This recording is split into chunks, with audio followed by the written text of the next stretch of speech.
Olá a todos, sejam muito bem-vindos a mais um episódio de Lua Cheia. O meu nome é Anitta Cardoso e hoje conto com a presença da Natália Gomes. Olá, Então, Natália, como é que estás hoje? estou muito bem, obrigada. E tu? Também, estou muito bem, muito feliz de ter-te aqui. Então, antes de mais, agradeço-te imenso por teres aceito o meu convite para participar deste episódio e gostaria de partilhar também com os nossos tabanceiros um bocadinho da tua jornada. Então, a Natália é assistente de línguas estrangeiras numa escola e também é diretora de comunicações e voluntária na ODOA, que é uma organização de caridade focada em inspirar e apoiar a comunidade Palop aqui no Reino Unido. Então vamos falar um bocadinho sobre a jornada da Natália, não é? Mas para começar, podes falar um bocadinho da tua infância, onde é que cresceste, como é que vieste parar aqui a Londres? Com certeza. Então, eu nasci e cresci, sou filha de imigrantes guineenses, nasci e cresci na Quinta da Serra, no Prior Velho, em Lisboa, que era um bairro social, hoje em dia já não existe. Pronto, fiz toda a minha jornada ali, a escola primária, entretanto secundário também ainda apanhei a parte do bairro. Entretanto, no processo de relojamento do bairro, porque era um bairro de barracas, e na altura estavam a fazer o processo de relojamento, né, para as comunidades que ali viviam, para outras casas e para terminarem também com o bairro social que existia. O meu pai comprou uma casa na Póvoa de Santiria, então mudei para a Póvoa de Santiria. Entretanto, já terminei o meu secundário estando lá, mas sempre frequentando o bairro e sempre fazendo. Aliás, eu trabalhava no bairro como dinamizadora comunitária, então, ou seja, a Póvoa de Santiria servia simplesmente como a minha casa para dormir, mas toda a minha jornada era passada na escola e no bairro, né? E depois, pronto, fiz a faculdade, já estava na Póvoa de Santiria, sempre ali estando no bairro, até o bairro terminar em 2011. E pronto, mais ou menos esse é o caminho. Eu lembro de ter frequentado também o Prior Velho, tinha família por lá, mas quais é que são as melhores memórias que tens do Prior Velho? As pessoas, eu diria as pessoas, eu digo que sempre tive uma infância muito feliz, independentemente de ser do bairro. As pessoas pensam sempre, cresceste num bairro de barracas, então passaste muitas dificuldades. Sim, passámos. Mas eu acho que o que nós levamos, eu acho que é uma coisa comum a toda a gente, que é a irmandade que existe no bairro, que às vezes não existe quando tu vives em prédios. Sabes porquê? Porque no bairro as portas estão sempre abertas, né? Então nós temos essa vontade de entrar na casa das pessoas, de cumprimentar, de passar, de dizer bom dia. Quando não dizes bom dia, és repreendido porque não disseste bom dia. E então as melhores memórias são essas. Tive uma infância super feliz, participei em vários grupos, fiz amizades para a vida inteira. E é isso, acho que nós crescemos com valores também, né? Que são, sei lá, a irmandade, a partilha, a empatia pelo outro, né? O ajudar o outro. Eu acho que são coisas que se me dissesse lá, Natália, gostarias, se pudesses mudar alguma coisa na tua vida amanhã e crescesses num sítio diferente ou num bairro com melhores condições, crescerias? Eu diria que não. Porque eu acho que é parte da minha história, parte daquilo que eu sou hoje, né? Tem a ver com o bairro. Então acho que são as memórias e são os valores que tiramos dali. Eu acho que são a melhor coisa que eu tiro do bairro. Isso é lindo ouvir. Não é a minha experiência, porque quando eu nasci, os meus pais viviam num bairro dos húngaros, na altura, e Miraflores. Então, eu não tenho memórias de viver lá. A minha irmã e os meus pais sempre falaram, mas eu lembro, as minhas memórias são todas de viver no Cacém. E eu lembro-me quando eu ia visitar os meus familiares, que viviam em bairros em Lisboa, eu sentia-me em casa e de certa forma sentia uma certa inveja de uau, tipo, é que eles são uma comunidade, desde as senhoras que vendiam gelados à janela, o facto das crianças poderem estar a brincar até às tantas, era muito diferente da minha experiência. Agora, eu gostaria de saber também, uma vez que cresceste numa comunidade predominantemente africana, sentes que isso, de certa forma, cimentou bem a tua identidade ou chegaste também a passar por aquela crise de identidade de quem cresce em Portugal? Eu acho que ajudou, né? O facto de eu crescer numa comunidade africana, né? Principalmente gente vinda de Xalop, guineenses, cabo-verdianos, santomenses, angolanos, por aí fora. Cimentou muito essa questão cultural, né? Mas também eu acho que tem sempre esta crise de identidade de quem nasce em Lisboa, né? Nós filhos de imigrantes que nascemos em Lisboa, que é nós dentro do bairro somos africanos, mas fora do bairro, muitas vezes, como é que nós nos identificamos, não é? E também como é que as pessoas nos identificam, porque nós dizemos assim, olha, sei lá, para os nossos familiares que estão lá fora, ou que, não, nós somos guineenses, por exemplo, eu digo, eu sou guineense, não, tu és portuguesa, porque tu nasceste em Portugal. E nós ficamos neste balance, né? Que é, sou guineense ou sou portuguesa, e depois realmente também acho que, eu passei por isso, e acho que muita gente passou, que é, as pessoas quando te perguntam, de onde é que tu és? Ficas, mas essa pessoa estava a perguntar se eu sou daqui, se eu sou de Lisboa, se eu sou de Portugal, se eu sou guineense. Hoje em dia me perguntas de onde é que eu sou e eu digo que eu sou guineense. Sou guineense, mas eu cresci em Portugal, nasci em Portugal, mas eu sou guineense. Se calhar antigamente diria, não, eu sou portuguesa, mas meus pais são guineenses. E não tem a ver, é um bocado, não tem a ver muito com a ignorância, mas tem a ver com a posição em que as pessoas nos põem, né? Porque, sei lá, em casa somos guineenses, mas lá fora já nos consideram portugueses, ou vice-versa, né? A nossa família diz, olha, não, tu és português porque tu nasceste em Portugal. E não, ou tu és guineense porque os teus pais são guineenses, né?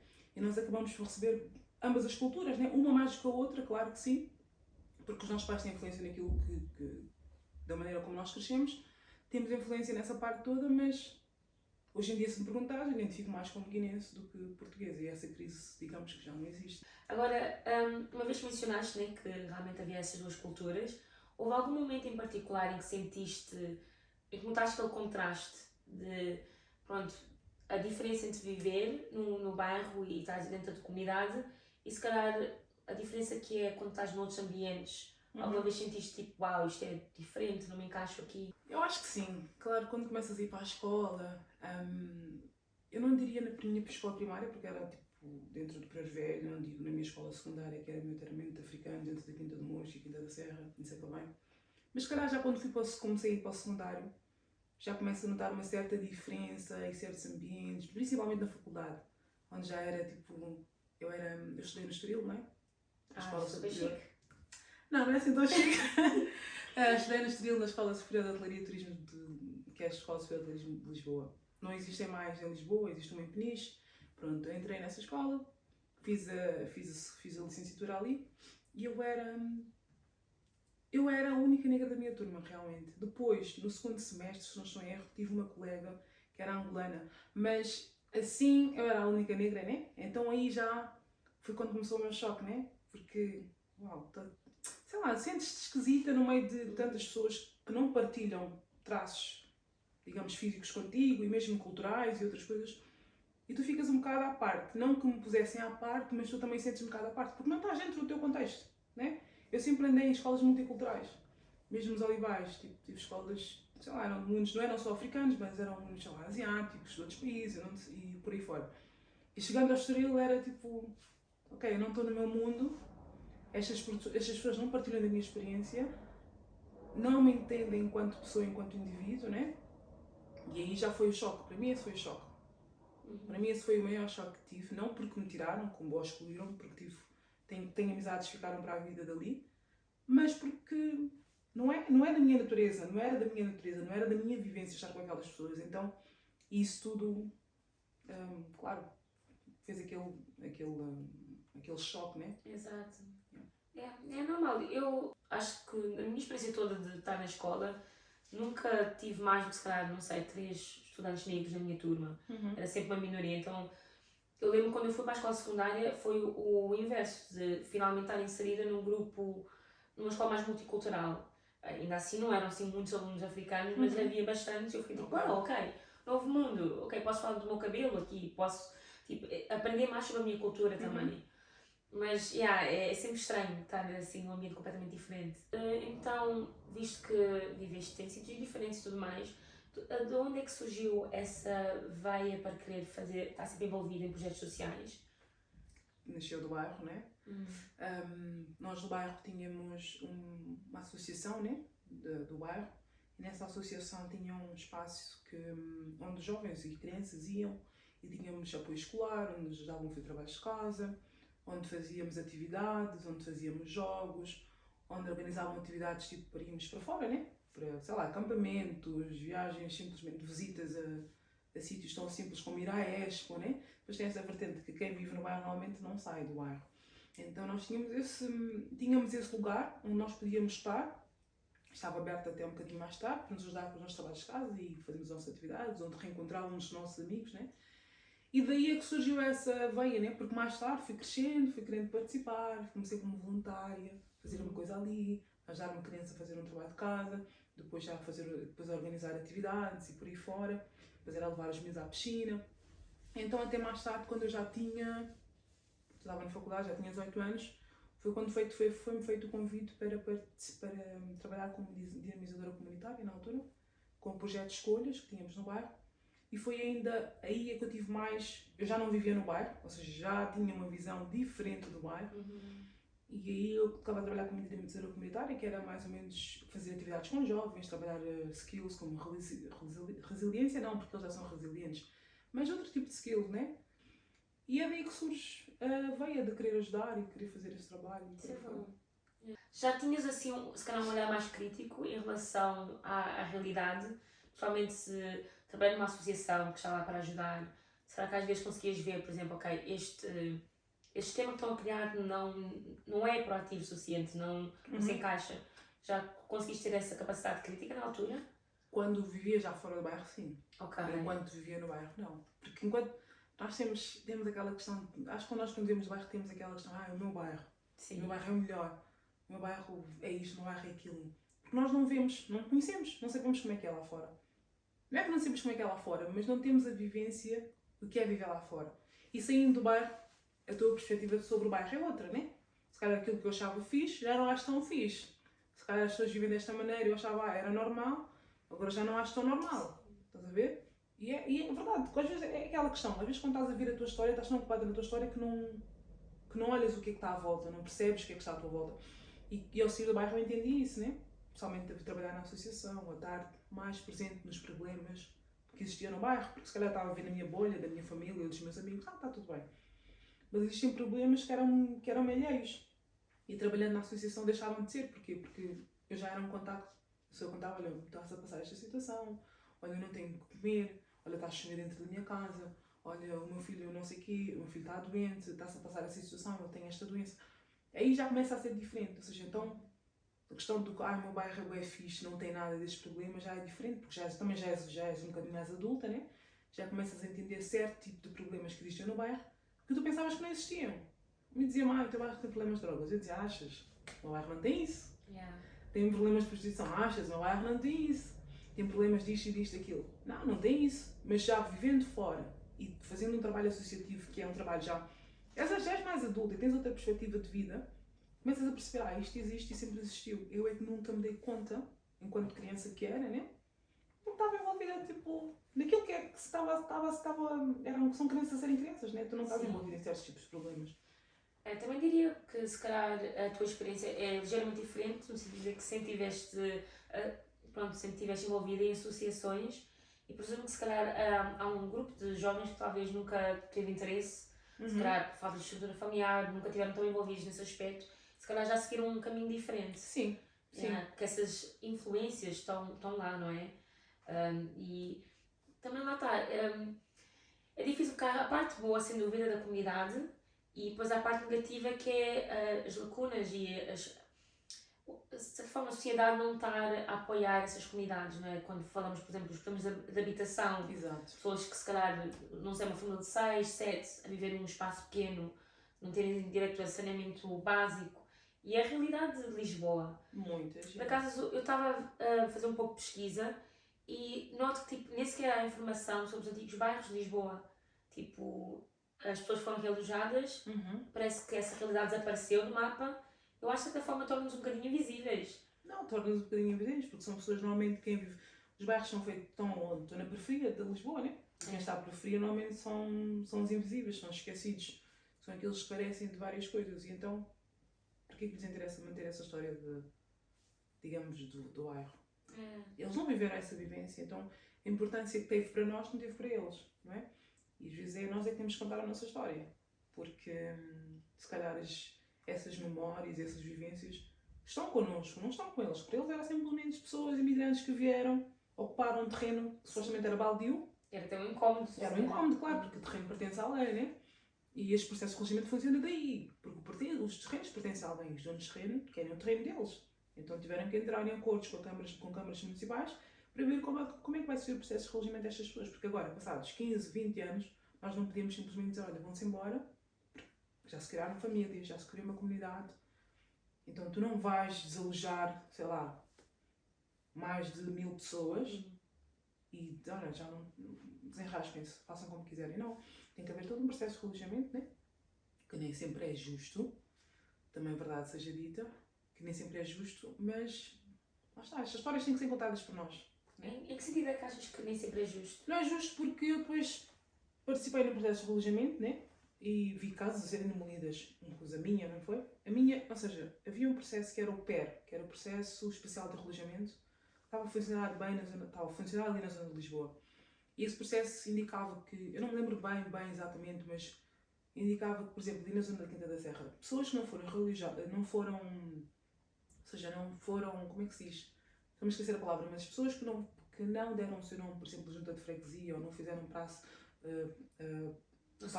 não se registaram até certa data ou até certo ano específico, eu não quero dizer erro, portanto não vou dizer qual é o ano, não me lembro, não entravam nesse processo de relojamento. Ou seja, todos aqueles que chegaram, digamos por exemplo, todos aqueles que chegaram depois de 2000 ou 2005 não entravam no processo de relojamento. Significa o quê? Todas essas pessoas que entraram não têm direito à habitação. E aconteceu que muita gente ficou desalojada mesmo. Desalojada, viveu com familiares. Porquê? Porque não entravam nesse processo de relojamento, porque já não estavam dentro daquilo que era a gap, né? Entre os anos que deviam lá estar, para estar dentro do direito do processo de relojamento. E houve muita gente que ficou sem casa, né? Para não falar que o processo de relojamento no princípio permitia que a Junta de Freguesia dava uma parte do valor, o Conselho de Lourdes dava uma parte do valor se a pessoa quisesse adquirir casa ou comprar casa, e o dono de terreno dava uma parte do valor e a pessoa completava o valor e comprava a casa dentro dos parâmetros que tinha direito, se era um T2, se era um T3 e coisas do género. Foi o que o meu pai fez. Claro que muitas famílias não tinham essa possibilidade, né? Então essas outras famílias que não tinham possibilidade, muitas delas foram viver para bairros sociais. Que já foram realojadas do Pereiro Velho, para a Quinta de Mons, para a Apelação, bairros sociais mesmo. E depois tem as outras, que já viviam no bairro há uns anos, mas que não estavam registadas, ou que não foram registadas dentro do tempo que eles consideravam necessário, e essas pessoas ficaram desalojadas.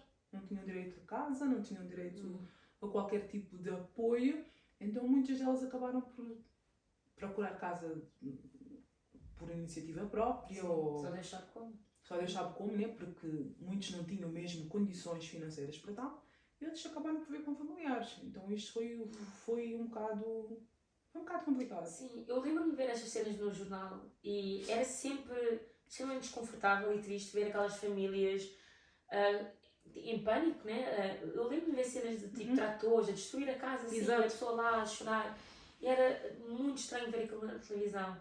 E mesmo eu lembro nos anos 90, tipo, ver reportagens de certos bairros, ou na altura eu lembro que havia um prédio em particular em Lisboa que começaram a construir no Parada Meio, e havia muitas famílias a viver naquele prédio, em que partes já estavam construídas e mais acima havia paredes que não estavam completas e as pessoas viviam lá. E é tão difícil que tipo, faz parte um bocadinho da nossa história como afrodescendentes. E de certa forma já desapareceram, não é? Desapareceu não, existem ainda os bairros, já existem alguns bairros, o bairro da Cova da Moura, mas isso já tem outro tipo de força, já tem outro tipo de estrutura, né? Sim. Mas digamos que, por exemplo, na zona de Loures eles desapareceram completamente. Existem os bairros sociais que hoje em dia, como da Apelação, da Quinta de Mons, mas os bairros em si de barracas, esses desapareceram completamente. É. Então, de certa forma, estamos agora numa nova fase e dá-se início a um novo começo. Mas a minha pergunta também é, lá está, achas que para que uma pessoa consiga ter uma vida melhor é necessário só sair do bairro, ou achas que é possível fazê-lo ainda vivendo nessa comunidade? É possível fazer dentro da comunidade. Se calhar é mais fácil fora do bairro, mas é possível. Existem jovens, incluso o meu irmão, ele enquanto se formou ainda estava a viver no bairro. Ele é formado em ortoprotesia, faz próteses com os pés e com as mãos, e ele ainda fez essa caminhada dentro do bairro. E não só ele, e outros jovens mais fizeram outros tipos de caminhadas, podem não ter sido por via académica, mas por outras vias, e fizeram a sua vida, né? Agora, se me disseres que o que é mais fácil, é tu teres, sei lá, as tuas necessidades básicas garantidas e ir estudar, ou não teres as tuas necessidades garantidas e tipo, estar a estudar. Claro que é mais fácil para uma pessoa que vive fora do bairro e que tem, sei lá, estrutura familiar, social, financeira para garantir os seus estudos e progredir, é mais fácil. Claro que é mais fácil, né?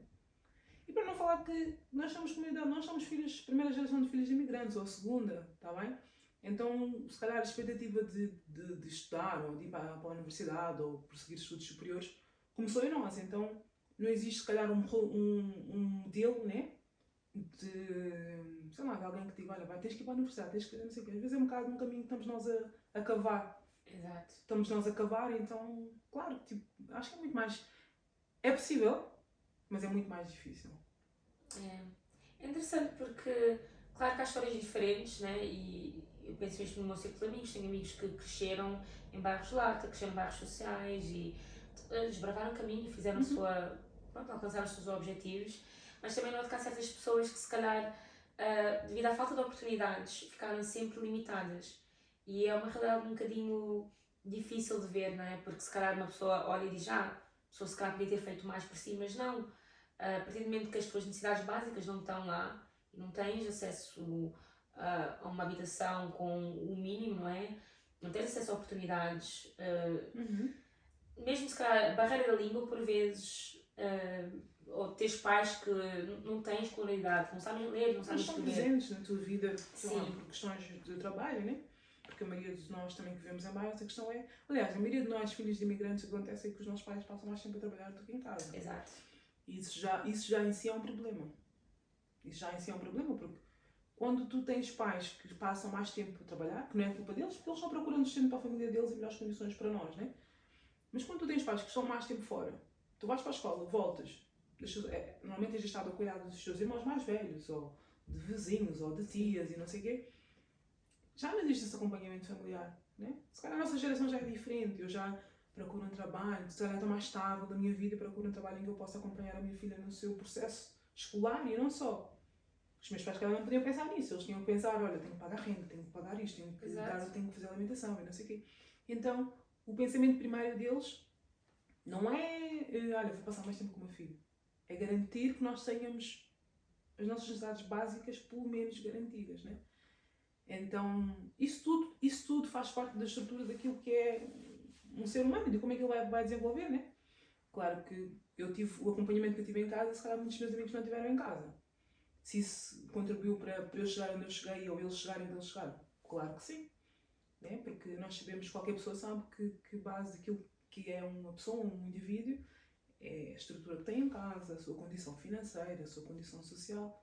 E quando tu não tens essas coisas garantidas, por mais que sejas uma pessoa brilhante, inteligentíssima, se tu não tiveres, sei lá, backup da tua família, de alguém que te ajude, de alguém que te incentive, de alguém que te apoie, tu vais ficar para trás. Exato. Tu vais ficar para trás. E muitas vezes é isso que acontece connosco, nós jovens imigrantes que crescemos em bairros, ou mesmo não crescendo em bairros, que é isso. Às vezes nós temos, sei lá, podíamos ter carreiras promissoras, podíamos estar em patamares muito melhores, mas não tivemos estrutura, não tivemos apoio, não tivemos, sei lá, uma certa... Disciplina também. Também disciplina. Exato, mas porquê? Porque muitas das coisas que nós fazemos sozinhos. Sim. Muitas vezes são casos de jovens que têm que ser os próprios pais. E desde um adolescente tens de criar a ti mesmo, porque os teus pais passam tanto tempo a trabalhar, então tu é que tens de fazer as tuas inscrições na escola, tu é que não tens ninguém que te ajude com o trabalho de casa. Exato. Ou às vezes mesmo a nível de, quando pensas na tua carreira profissional, os teus pais não têm tempo sequer para te guiar nesse aspecto. E nem sabem, Anitta, e não sabem. Muitos deles não sabem, os pais sabem, quero que o meu filho vá para a universidade. Mas eles não sabem qual é o processo de ir para a universidade. Eles não sabem se tu tens que fazer exames, se tu não tens que fazer exames, o que é necessário para a faculdade. Eles não sabem. E a procura é um bocado nossa, né? O que é que queremos, o que é que não queremos. A não ser que tenhamos já irmãos mais velhos que já fizeram. O que muitas famílias não têm, né? E então é um bocado por ser, tu estás a desbravar o teu caminho. Estás a tentar, estás a ver? É tentar, erro e tentativa. Tentativa e erro. E estás sempre à procura daquilo que achas que é melhor. Muitas vezes dizes, eu gosto de, sei lá, eu gosto de turismo. Eu gosto de turismo, não. Gosto de viajar. E eu entendi que tinha que fazer turismo. Se fosse hoje em dia, eu não faria o mesmo curso. Gosto muito do meu curso, fiz o que fiz, gostei. Mas a verdade é que eu nunca trabalhei nessa área. Sempre trabalhei na área social. Sempre trabalhei na área social, na área educativa, então eu hoje digo, sim, esta é a minha área, aquilo que eu gosto de fazer. Se fosse olhar para uns 10 anos atrás, eu dizia, se calhar não fazia o curso nesta área, tinha feito nesta área. E o que é que te fez ir para turismo? Porque também há uma conversa em que muitas vezes os jovens, de famílias com menos condições, são empurrados para cursos profissionais. Eu não fiz um curso profissional, eu fiz licenciatura em turismo, fiz o processo normal, eu fiz a escola primária, por aí fora. Quando cheguei ao secundário, eu fiz o curso de Línguas e Humanidades, que é o curso normal, não é um curso profissional. Na altura, num currículo português, era um curso normal, ias para Ciências ou ias para Humanidades? Eu fui para Humanidades. Depois faz aqueles testes psicotécnicos, não sei o quê, sabes? Aquelas coisas baratas. Não me lembro exatamente o que é que me deu, mas eu lembro-me que eu gostava de viajar. Então eu achei que, ok, vou fazer isto. Estás a entender? Vou fazer isto e tal, não sei o quê. Fiz, ok? Mas depois olha, depois comecei a olhar, não sei o quê, a estrutura em Portugal não tem nada a ver. O que é há de turismo para fazer em Portugal? Há de perceber o que é. E mesmo estando já no curso, começas a entender, então, mas vou trabalhar exatamente no quê? O que há realmente em Portugal na área de turismo que é para trabalhar? Tanto que eu fui fazer o meu estágio, fui fazer nas Canárias, fui fazer em Tenerife. Olha. Claro, mas isso é porquê? Mas também foi uma coisa que fui eu que fui procurar, não foi a escola que me deu, olha, vai fazer um estágio aqui. Eu não queria fazer um estágio em Lisboa porque eu sabia das experiências dos outros colegas de anos anteriores que os estágios normalmente eram feitos em, sei lá, em hotéis, recepcionistas, não sei o quê, e o meu curso era de gestão e animação turística, que é mais a parte da animação que existe nos hotéis, né? E em Portugal não é que existe animação em hotéis, não existe porque não é algo muito comum. Portugal para já não é um destino do turismo em que as pessoas vão e querem estar num hotel, num resort, em que há animação. Querem mais explorar a cidade. Exato, mas já em Espanha e outros países a realidade é outra. Por exemplo, onde eu estava, nós tínhamos, sei lá, um plano diário, de sala, de atividades que fazíamos com os clientes, não sei o quê.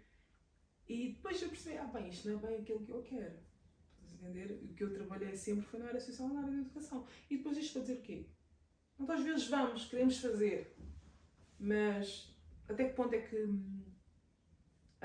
que nós não somos guiados, não? Porque os nossos pais não sabem, não os culpo. Eles não sabem, não sabiam, querem que tu faças um curso superior, claro que ficam felizes, né? Tu também, porque atingiste um patamar que se calhar não é assim tão comum tu atingires, especialmente de onde é que tu vens, né? Mas a realidade é que onde é que está a estrutura? O que acontece com muitos dos nossos colegas que foram criados em outras situações e pessoas, sei lá, brancas, portuguesas, já têm mais ou menos, olha, vai fazer isto, vai fazer um curso de economia porque podes trabalhar aqui. Sim. Ou para fazer estes cursos, podes começar a fazer um estágio aqui, ou não sei o quê, vai trabalhar com a tua tia que trabalha na loja X ali. E vão tendo um bocado de experiência, né? Eles vão tendo um bocado de experiência, vão sabendo mais ou menos o que é que querem. O que nem sempre acontece, que às vezes, claro, nós somos também, às vezes, vamos para a faculdade muito novos, e muitas vezes não sabemos o que é que nós queremos e enganamos nas coisas que queremos. Mas há todo um guia, né? Sim. Que nós não temos. Então temos pessoas que vão, se calhar fazem cursos profissionais e quando terminas o teu curso vais fazer estágio ali na empresa do teu padrinho. Tipo, é uma experiência completamente diferente. Exato. Sim. E depois daquilo que estavas a dizer, em termos de muitos dos nossos jovens imigrantes ou filhos de imigrantes são empurrados para cursos profissionais. Porquê? Os pais não sabem, então eles sempre, tipo, já eles encaram que, claro, que muitos miúdos vão para a escola e têm vários problemas que eu acredito que não sejam de aprendizagem. É simplesmente, são problemas de que, sei lá, não há aquele guia, não há aquele acompanhamento dos pais, né, na escola. Então, claro, acabam por ter comportamentos, digamos, mais desviantes, ou não estão tão atentos nas aulas, ou estão mais distraídos. Então, os professores entendem isso como, ele não tem capacidades para ir para a faculdade, não tem capacidade para fazer o currículo normal. Então, são empurrados para cursos, né? Cursos de carpintaria, cursos de sei lá o que, não. Cursos de desporto. Toda a gente que quer ser jogador de futebol vai fazer desporto. Exato, cursos mais práticos e não sei o quê. Porquê? Porque nós não temos acompanhamento. Os meus pais acham, tá bom. Okay? Muitos dos nossos pais é tipo, ok, estás a estudar, está bem. Desde que estejas a estudar, não interessa o que estás a estudar. Sim. Então está tudo bem. Né? E depois também lá está. Estes jovens tinham capacidade para mais. E têm capacidade para mais. Mas o que é que aconteceu? Não houve acompanhamento, né? E acabaram por ser guiados para cursos profissionais, que a maioria dos nossos jovens acontece, e até hoje vão para cursos profissionais. Porquê? Porque eles mesmos também não sabem, porque os pais não sabem. E os cursos profissionais são um bocado de escoar, vamos escoar. Sim. Estás a ver? Vamos escoar, eles não têm capacidade, então olha, vão fazer isto. Claro. O que não é verdade. E é uma pena porque realmente são jovens que têm potencial para fazer muito mais. Mas eu gostaria de voltar um pouco atrás e há pouco mencionaste que, por exemplo, quando já mais velha conseguiste olhar para trás e ver que pronto, havia por vezes problemas a nível de pessoas que estavam envolvidas em tráfico de droga, prostituição, coisas assim. Claro que é uma experiência muito diferente da tua. Mas o que é que achas que leva certos jovens que estão naquela comunidade calorosa, em família, ainda assim a seguir esses caminhos? Porque as infraestruturas básicas não estão garantidas, né? Nem toda a gente tem o que comer todos os dias, nem toda a gente tem, digamos, água potável em casa, nem toda a gente tem água quente em casa, nem toda a gente tem luz, porque eu lembro-me quando estava na escola primária, às vezes ficávamos sem luz de repente. Então, é parte disso, né? Porque as pessoas acabam por ir por caminhos desviantes, sabes que dinheiro fácil é sempre a melhor, nem é melhor, mas é sempre o caminho mais fácil para que as pessoas cheguem, né? E então acho que é por aí, acho que é as necessidades muitas vezes. Ok. Muitas vezes necessidades, muitas vezes, sei lá, não é falta de capacidade, mas sei lá fora, né? Ou seja, no mundo lá fora eles não têm para o mundo lá fora eles não têm capacidade de ser melhor. Então eles acabam por entrar neste papel, né? Que é não vender droga, não sei o quê, e depois também ganhas um certo respeito pelas pessoas, né? E é um bocado afirmar um bocadinho daquilo que é a tua identidade e acabam por entrar nesses caminhos. Sim, pronto, para alguns dá certo, para outros não tanto, não é? Exato. E assim, eu acho que temos mentes brilhantes que se calhar estão nesses caminhos que não são tão bons, mas eu acho que muitos desses jovens têm capacidade de ser empresários e montar as suas próprias empresas. Exato. Mas lá está aquela falta de informação e estrutura, às vezes faz com que as pessoas sigam esse caminho. Exato. Agora, um caminho completamente diferente é o teu hoje em dia, não é? Estás aqui em Londres, trabalhas numa escola e também trabalhas com uma associação de caridade. Podias falar um bocadinho mais sobre esse teu percurso agora na Odoa? Sim, ou seja, eu comecei na Odoa com o Alfa, que é o fundador da Odoa. Esta ideia surgiu um bocado daquilo que era combater as necessidades que existe na nossa comunidade para lá, porque há muita gente que vem para aqui, para o Reino Unido. Ou seja, a Odoa é uma organização de desenvolvimento e ajuda principalmente pessoas de países oriundos de língua oficial portuguesa, né? E um pouco do trabalho que a Odoa faz é tradução de cartas, traduções, ajuda as pessoas com housing. Não ajuda as pessoas com housing, a Odoa não arranja casas, que é um bocado a ideia mistificada que as pessoas têm, mas ajuda as pessoas neste processo que é, eu não falo a língua, ou seja, então em que é que podemos ajudar? Porque às vezes as pessoas ficam um bocado em stand-by, que é, não percebem quais são os próximos passos, não sabem o que é que têm que fazer e acabam por ficar anos e anos numa condição desumana muitas vezes, porque não falam a língua, porque a barreira linguística é uma coisa muito grave. Então a Odoa surge um bocado no sentido de combater estas necessidades, né? E então o nosso trabalho tem sido muito isso. Começámos a ideia da constituição da Odoa começou há muitos anos atrás, mas a Odoa em si, como instituição de caridade registrada, foi feita no dia 25? Está o teu conhecimento agora? Não, dia 1 de Abril, 1 de Abril de 2020, como uma instituição de caridade registrada no Reino Unido. E desde então nós temos feito trabalho muito com a comunidade, na altura começou na altura de Covid, 2020, ou seja, onde surgiram muitos problemas para a comunidade, né? Porque na altura de Covid, então ajudávamos as pessoas muito por online, né? Via online, as pessoas contactavam-nos, nós marcávamos meetings online, o que é que precisa, o que não precisa, muitas vezes eram traduções, muitas vezes eram condições de pedidos de benefício, na altura que surgiram muito, na altura do Covid. E pronto, pouco a pouco fomos criando um bocado aquilo que é a estrutura do Odoa, né? E vendo adequando as nossas necessidades às pessoas, porque às vezes nós pensávamos que a Odoa era para isto, mas olha, vamos adequar porque é isto que a nossa comunidade neste momento precisa. Hoje em dia já fazemos acompanhamentos das pessoas tipo presencial em Seven Sisters, na livraria Marcos Garvey, e um bocado tem sido das pessoas irem, né? Muitas vão com problemas de aulas e olha, eu estou numa situação de, sei lá, de sem-abrigo, ou estou numa situação de que vivo assim, o que é que a Odoa pode me ajudar? Então o processo tem sido muito, a Odoa analisa esses casos, né? E vê o que é que pode fazer mais à frente, né? Tenta contactar Local Authority, Council, o que é que podemos fazer, o que é que não podemos fazer, situações de pedidos de settlement, sei lá, Housing Benefit, Universal Credit, traduções, aplicar para trabalhos muitas vezes, aplicar para a universidade, ou seja, a Odoa não funciona só com uma camada mais velha, né? Mas também muitas vezes com uma camada mais jovem, que há muitos jovens que chegam ao Reino Unido e querem realmente entrar para a universidade ou querem fazer isto e não sabem qual é a estrutura. E quantos nós é que perdemos muito tempo aqui? Ai, não podes ir para a faculdade agora, tens que esperar não sei quanto tempo, ou tens que fazer isto, ou não podes ter acesso ao Student Finance porque não estás aqui a tempo suficiente. E esta desinformação vai passando, né? E então a Odoo está um bocado trabalha um bocado nesse aspecto, né? Que é ajudar as pessoas a atingir aquilo que querem atingir e, claro, para o bem da nossa comunidade, né? E pronto, a Odoo surge um bocado assim e esse é o trabalho que nós fazemos. É completamente voluntário. Toda a gente trabalha na Odoo é um trabalho completamente voluntário, despendemos o nosso tempo e aquilo que é necessário para ajudar a comunidade e pronto, estamos à procura de voluntários, portanto se alguém quiser ser voluntário com a Odoo também é só seguir-nos na nossa página do Instagram, que é a Odoo, mandar-nos uma mensagem, olha, estou disponível, eu gostaria de fazer parte e depois podemos acomodar as horas e ver como é que podemos fazer, né? Porque é um trabalho voluntário e é isso. É tão necessário. Eu fico super feliz de conhecer o vosso trabalho, porque acho que como organização é mesmo excelente saber que existe aqui uma organização que se preocupa com a comunidade e está aqui a tentar apoiar. O que é que vocês acham, aliás, tipo, de que maneira é que a comunidade vos pode apoiar também? Porque não é fácil fazer esse tipo de trabalho e claro que precisam de apoios. Eu diria mais agora era em termos voluntários, né? Porque às vezes nós enquanto equipa não podemos estar em todo lugar e a qualquer hora porque também temos as nossas vidas, os nossos trabalhos. E seria um bocado de ser voluntário, também ajudar a divulgar o nosso trabalho. Claro que hoje em dia estamos a atingir camadas mais velhas, que são mães ou pais que precisam de, sei lá, benefícios, problemas com casa, não sei o quê. Mas também lembrar que nós trabalhamos com jovens, pedidos de universidade e estamos a tentar desenvolver outros tipos de workshops financeiros e coisas do género. E acho que podiam nos apoiar nesse sentido, que era partilhar o nosso trabalho, seguir a nossa página.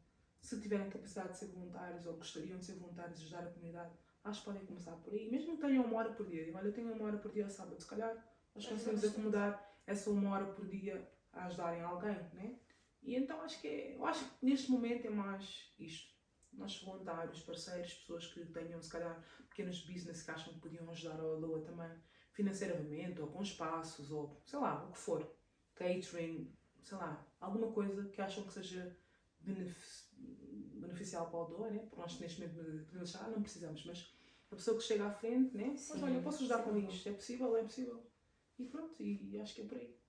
E olha pessoal, toca a ajudar, inscrevam-se como voluntários, quem tiver também condições, façam doações também, porque é super importante. Exato. E gostaria de ver isso acontecer mais aqui em Londres. Temos aqui uma comunidade PALOP enorme, nós temos mesmo de dar as mãos para que possamos ajudar-nos uns aos outros. Eu acho que sim, eu acho que depois falta um bocado desta estrutura, desta união que nós precisamos e eu acho que é a altura, né? E é sempre a altura. Então se pudermos ajudar, por que não? Porque às vezes nós estamos aí dispersos e há muita gente que precisa deste tipo de trabalhinhos, né? Porque há sempre alguém que ajuda alguém com a tradução, há sempre alguém que ajuda alguém com isto. Então porquê que não direcionar já este trabalho para a Odoo, né? E fazermos tudo em conjunto? Que eu acho que é mais fácil, é mais eficaz.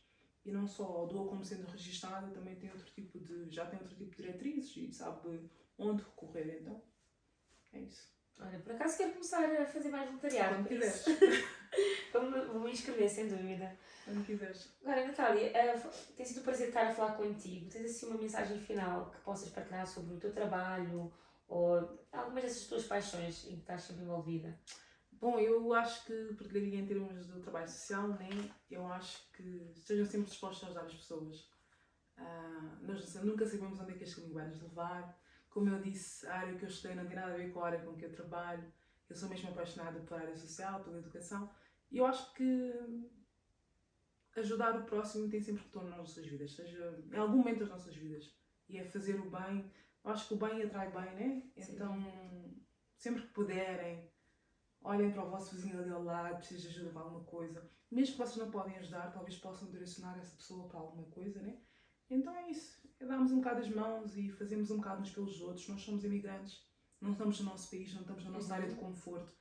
E eu posso saber mais hoje e tu podes saber um bocadinho mais e talvez juntarmos estas coisas e fazermos algo melhor. Então acho que o mundo funciona um bocado assim. Para mim, acho que as coisas funcionam muito assim, que as pessoas têm que se ajudar umas às outras. Sempre que puderem, não é? Eu estou aqui, tu estás ali, eu não vou. Seja, conhecimento é só para mim, não. Se puderes partilhar conhecimento, partilha. Se puderes ajudar, partilha. Exato. Eu acho que há sempre... Não é que fazemos porque tem que haver retorno, mas acho que o retorno sempre vem. Vem sempre. Vem sempre. Até porque eu acredito que conhecimento e afeto são duas coisas que se guardas para ti, te perdes. Então partilha e acho que é muito importante também lembrar que, ok, estamos na Europa, mas a nossa essência como africanos também é viver em comunidade, é pensar também no coletivismo. Então, sem dúvida alguma, é bom ver mais iniciativas assim. Sim. Olha, gostei muito de ter aqui, Ana. Muito obrigada. Ana, estás aqui tipo expert, parece fazer entrevista o tempo todo. Não, nem pensar. Não, mas olha, muito obrigada por teres aceito este convite, tem sido um prazer conhecer mais sobre o teu trabalho e mais sobre a Odoa. E acho que vocês já são família aqui para a Tabanca, então é uma parceria muito, muito importante para nós. E desejo todo o sucesso do mundo. Espero que possamos continuar a trabalhar juntas. Obrigada. Fantástico. Ok, pessoal, então por hoje é só. Foi uma conversa fantástica aqui com a Natália. Então, se tiverem também, partilhem as vossas experiências nos comentários, sigam a Odoa, acompanhem o trabalho deles e inscrevam-se como voluntários, hein? Queremos juntar as mãos. Por hoje é só, fiquem bem!